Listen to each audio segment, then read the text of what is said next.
Returning once again to our top story with the very latest from the election campaign trail.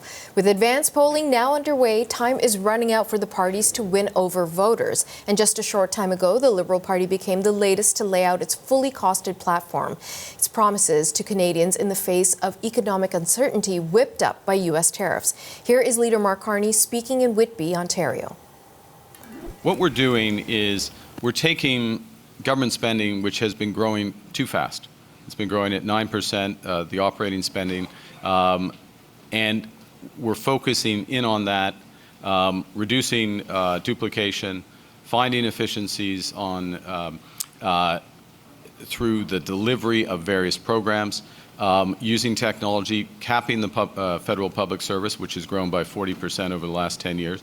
So a series of measures that are going to make government more effective, reduce the cost of that spending, reduce the rate of growth of that spending.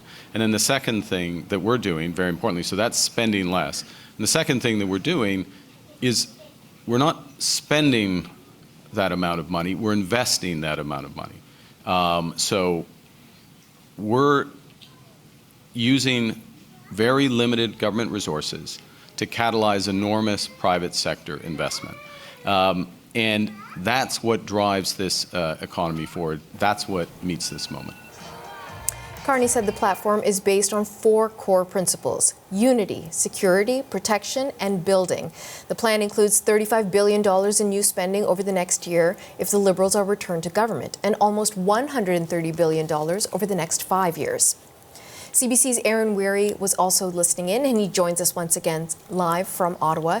So Aaron, you've been digging through the details on the platform. What stands out for you? So a few things. I mean, I think it's important, I guess, to understand this Liberal plan in the context of the premise that Mark Carney is starting from, which is that, Canada is facing a crisis in terms of its relationship with the United States, in terms of the economic attacks that America is leveling in on the sort of larger change that the world is facing. And so his response to that, and the way he views sort of government's role in this moment, is to to spend more, but also to sort of direct those funds at a few specific things, housing, infrastructure, and defense spending. There's a lot of, obviously, some big numbers here. The deficit will grow under this plan. But, Mark Carney's argument, I guess, is essentially twofold. One, that the crisis, the moment we're in, necessitates that level of spending. And two, that the way he is proposing to spend it is targeted and is not just based on sort of growing the size of government or spending more on the government's operations, but directing those funds to things that are going to not only make Canada stronger in its response to the United States, but grow the economy, the national economy writ large. We know that Mark Carney also faced a number of questions at today's press conference about how he was justifying spending. How exactly is he responding to those criticisms? Yeah, the criticisms that are going to come here, and we'll hear from the Conservatives later, but the questions he was facing already today are about the size of the deficit, about the spending he's laying out, and about some of these efficiencies that he's hoping to gain out of the budget, out of the government, really.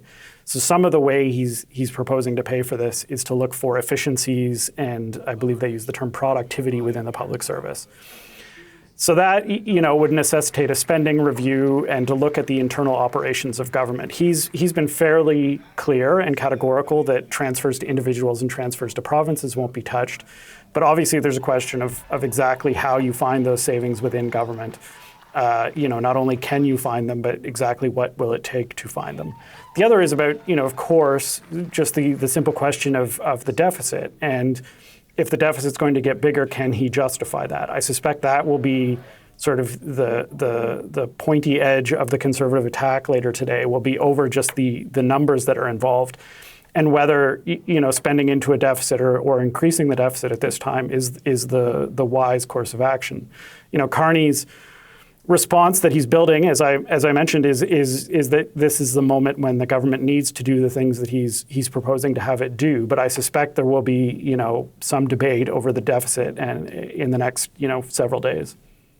And let's talk a bit more about really a central issue, a central figure in this federal election in Canada, which is Donald Trump. He really is this looming figure. He is accused of being the reason we are in such economic turmoil, or that the economic turmoil in this country has been further amplified. What does Carney have to say about how he's going to manage a Trump presidency and the ongoing trade war? Yeah, I think there's a couple things that stand out. First is, as we've been talking about, sort of the fiscal response, what he wants government to do, where he wants it to spend money. I think there's also a second piece of this, which is, Mark Carney talks, I think more forcefully than the other leaders about, finding other partners abroad, building out Canada's role internationally, building out trade corridors, trying to find sort of like-minded allies to rely on. And I think there is a bit of I don't know if it's a divide, but a slight difference here in the way the leaders are starting to frame the Trump challenge as whether this is a sort of tariff challenge and a trade war that will eventually pass, or whether this is sort of a more fundamental challenge, fundamental change rather, in the way the United States operates and the way the world operates, and in that respect, the way Canada has to operate. And I think the argument that Mark Carney is building out, even further today, is that the world has changed, and Canada needs to do big things to change with it. And I think that is the argument. If there's an argument that sort of could play out over the next 7 days, is sort of how the leaders frame sort of the moment Canada's in and what exactly the biggest challenge is that we're facing. Okay, CBC's Aaron Weary in Ottawa. Thank you, Aaron. Anytime.